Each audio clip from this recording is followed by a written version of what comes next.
Peace in folks, how you doing? Use of force, positive mental attitude. You know how we do. So,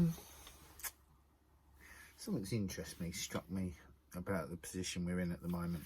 People want to march because obviously they've got good reason, and then there's the government pushing this hate on anyone who speaks out against COVID rhetoric, and I see the people reacting all over social media, all the communities just wanting people to, they just want to get through it now, right? Like they're sick of it. They just want out the other side, and people that are going out marching and spreading are being blamed for this, although that's nonsense. And I've covered that, but based on that, I'd say it's catch-22 and we need to stop, regroup and regather. If I could speak to all the organisers at once, I fucking would. I was thinking about sending a message, but you know, who knows? I might do. I might just send this video out to a few of them and just, you know, say, have a look, because it seems that the government have got so much hate rhetoric and blaming COVID now on people that are going out, that the people that aren't, the hate is growing. So what's the point in marching? You're not asking permission of the government. They ain't going to give you shit. So the point of marching is to raise awareness and to get people on board. Well, if we're in a situation where marching is only going to turn people off that more, it seems pointless marching right now.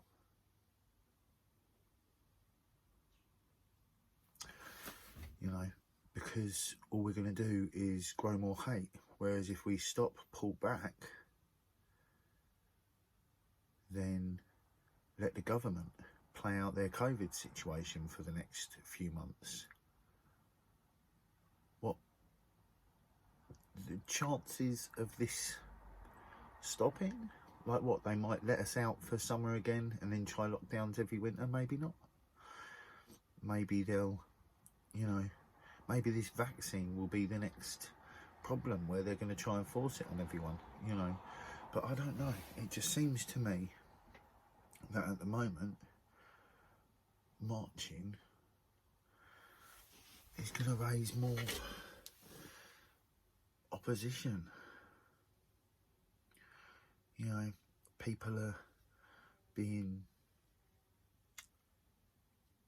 guided into seeing the police actions as justified because they're saving the people from this killer virus, that all these people that don't get tested and don't get logged down in the COVID logs are being blamed for stuff that they definitely are not doing. So, I don't know. It looks like a tricky situation because marching doesn't seem like a good idea right now. You know, I'm not saying no one should be speaking out. I'm going to fucking carry on speaking out. I think everyone should keep pushing for conversations, because conversations are going to help pave the way. You know, I know this is going to happen quick, not in my eyes. So, you know, like my mum used to say, pick your battles, John, pick your battles. Well, when I look at things with them sorts of mindsets, I go, right, we need to concede the loss of this battle. The war's not over. And we need to pull back, regroup, organise, get prepared, you know. There's a lot of people. You know, I watch a few different live streams and there's thousands of people on each of them. We're many in number and we can raise that. But right now it seems like it's catch-22. So that's my thoughts on the matter. Do you know what I mean? It's been going through my mind since yesterday when I saw the, you know, sort of mini march in Clapham Common, which was brilliant. Because I mainly watch Subject Access's channel, and massive respect to him. And it's like he got to Clapham Common, and it's, you know, there's just people out, right? It's just people out. It doesn't really look like anything's going on. Doesn't look like anything's going on. And all of a sudden, someone starts chanting, "Stand up, take your freedom back, stand up." And all of a sudden, just out of the people that are just, it's like everyone's going about their business, and all of a sudden it's like, whoomp, there's people. You know, and then they proceeded to march through Clapham on the pavements chanting, and the old bill didn't know what to do. There weren't too many of them to start with, because, you know, when you're looking at it, like, there's people out shopping, doing their shit, walking down the street. You couldn't tell who was who. No one was holding banners or signs. There was just some people chanting, and, you know, it was interesting. It was interesting, but then the old bill come in and, you know, grab people. And they definitely grabbed a total innocent bystander. You could tell by the way the guy was sort of watching people, like, oh, the fuck, and then the old bill just grabbed him. And you could see in his reaction, it was, what the fuck are you doing? You know? The old bill ain't trained for this. This ain't their job. This ain't their place. They shouldn't be doing it. But, you know, I get, it's not an easy situation, right? Like, I don't want to blindly run at anything, just fucking headlong. You know, if you look at the lay of the land and look at the situation and analyse, you're going to come to your own decisions. Mine is, we're going to anger people that we could bring awareness to by marching. I'm convinced of it. And we want these people to stay in a place where they can become aware of reasons for the super need of healthy change and the ability to do it. You know, if the vaccine tries to get pushed on healthy people, which I know they're trying to do, there's going to be massive kickback on that as well. I don't think this is going to necessarily ease up. I just think we've got to give the government a chance to put their foot in the grave. Because if they keep pushing on people, seeing how people feel, a lot of people at the moment are just wanting to comply because they're sick of it and they want done. When it's not done,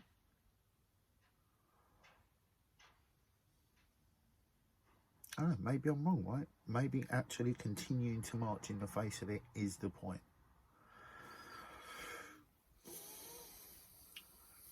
But if that's the case, I would suggest it needs to be highly strategic. Like pop-up marches that pop up and disappear in 3 different locations in one day, close areas, all with cameras on them. Pop up, loads of noise, disperse, regroup. Pop up, loads of noise, disperse, regroup, pop up, and cameras. No one talking about where they're going. The old bill watch live feeds. The trolls in the live feeds are ridiculous. You know? And you just sort of think to yourself, shit, man, how long can these people ignore it for? Because trolls are people, right? Whether they're paid or just doing it for shits and giggles. But, you know, 3 things you can't hide, right? Or 3 things that will always rise. The sun, the moon, and the truth. It's going to happen, I'm convinced of it. You know, I don't know how long it's going to take for some good change to come about, but, you know, let's face it. You know, the people meeting in Davos are talking about bringing in this eco-friendly society. But their way of doing it ain't going to be kind for the people. Not all of us. That is why I think the document... yeah, I'm still waking up, aren't I? Document for Humanity. The People's Platform group on Facebook. Come and start joining the conversation. What I'm going to start doing is, because I made like a 13 points on this document, right, which... you know, hopefully that will either expand in points or just in depth of points within the points, but 13 points. So I thought, well, 1 a day over 2 weeks. So on the Sunday, I don't know, chuck out some open conversation, and it will just rotate day by day, just going through each starting points, chucking up the topics for people to chime in, you know, and say how they feel about that particular topic, what they think could be a good course of action, you know, something that can be used locally and rolled out globally, you know, because that's like the whole point of the document for me is just laying out some simplistics, but that are thoughtful and local, but that just can be used globally. Because if we create a network of global local hubs, I think that will work very well with things like Bitcoin and no leaders and global, you know, trade routes, but no leaders on that. Corporations have just got to abide by the planetary rules, right? So, just like that, right? Still, right, what do they say? Aim for the stars and one day you might touch them. So, I just figured to myself, do you know what? If I want to be involved in change, I already know what I want. Like, you know, I remember being a kid and just seeing society, and yes, there's plenty of beautiful things, but I was highly disappointed. And I knew what I wanted to find. I knew what I wanted to walk out into and be a part of. You know, for a while as a child, it kind of felt like that. But then, like, you know, you grow up and you start realising there's all this business bullshit and politics and, like, social politics. And fuck off. Never really had much care for that. You know, I think just treat people with equal respect, regardless of your fucking gender or age. Right? I don't get into this whole, like, take bullshit off of people because, like, you're supposed to respect them. No, if someone's giving me bullshit, I'm probably not respecting them. Mutual respect, right? You know, and don't take bullshit, right? It's like, I'll give you mutual respect, like I said yesterday, I'll give you mutual respect, but if you give me shit, chances I'm going to end up giving some back. So, you know, but that's not my mode of conduct, to just go in giving people shit, is it? You know. So yeah, what's that? Oh look, we're up on 12, almost there. Well, yeah, happy Sunday to you. Let's think about it, you know, let's talk about it, but let's not ignore it. We can be a part of good change, right? I may be one person talking to a camera, but then I end up talking to other people, and then some people come together. I think we've got like 7 people in the group, and I've only like posted a link to it twice. You know, some people are interested, some aren't. But I'm looking forward to seeing what conversations can be had, because if anyone comes into a group that's for kind, non-insulting communication based on some subject matters of the future that we can just toss about, we don't need to, it's not about, like, you know, being realistic, right? I'm not a daydreamer, but I'm aware to have change, you have to step into it. You know, and to me, first mode of conduct is communication, right? Communication is key. It opens the door to the future, right? So we communicate. We create some nice ideas. We share them with people. People share them with people. More people get involved. Some new perspectives get shown. Some ideas get altered. You know, we find ways. And if one group of people can do that, then everyone can do that. So, that's what I think. And, you know, makes sense to me. So, yeah, I'm gonna bid you farewell. I've got nothing more to say, so I'm gonna say to you, use the force. Can't get my jacket up, so I'm not gonna show you the positive mental attitude. Happy Sunday, people. Be good. Peace in.